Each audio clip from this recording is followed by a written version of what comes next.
Hello friends, இன்றைக்கி நம்ம கிச்சனில் பைனாப்பிள் கேசரி எப்படி பண்ணலான்னு பார்க்கலாம் வாங்க. பைனாப்பிள் ஒரு கப் அளவுக்கு சின்னதாக கட் பண்ணி எடுத்து வச்சுருக்கேன். ஒரு கப் ரவை, அதே அளவு சர்க்கரை,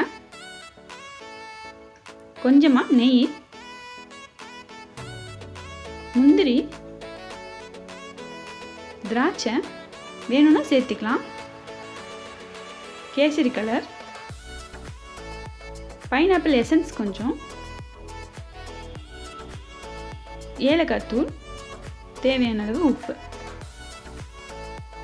கடாயில் கொஞ்சமாக நெய் விட்டு நம்ம எடுத்து வச்சுருக்கிற முந்திரி திராட்சையை வறுத்து எடுத்து வச்சுக்கலாம்.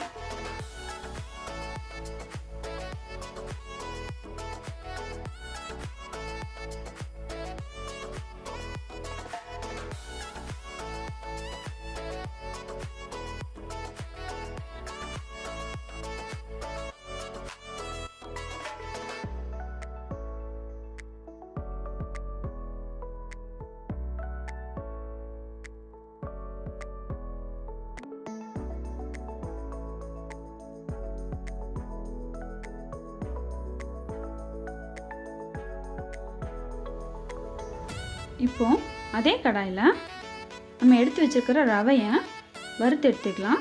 மீடியம் ஃப்ளேமில் வச்சுக்கணும்.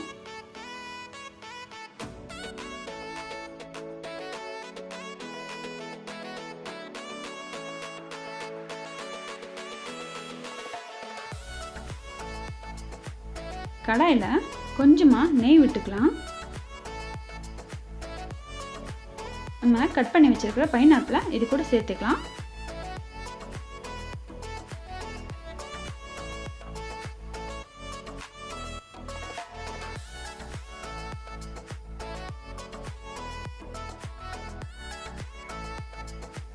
பைனாப்பிள் வதங்கினதும் நம்ம தண்ணி சேர்த்துக்கலாம்.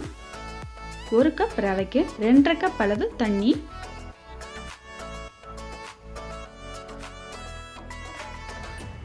கூடவே கேசரி கலரையும் சேர்த்துக்கலாம்.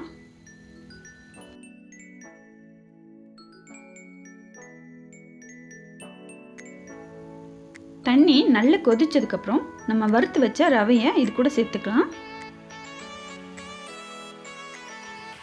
இந்த ஸ்டேஜில் கொஞ்சமாக உப்பு சேர்த்துக்கிறேன்.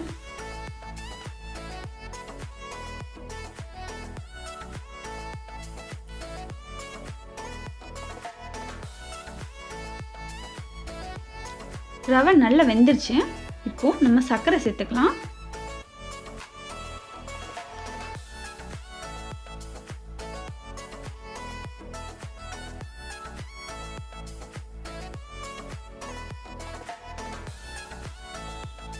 இப்போ 2 ட்ராப் அளவுக்கு பைனாப்பிள் எசன்ஸ் சேர்த்துருக்கேன். ஏலக்காய் தூள் சேர்த்துக்கலாம்.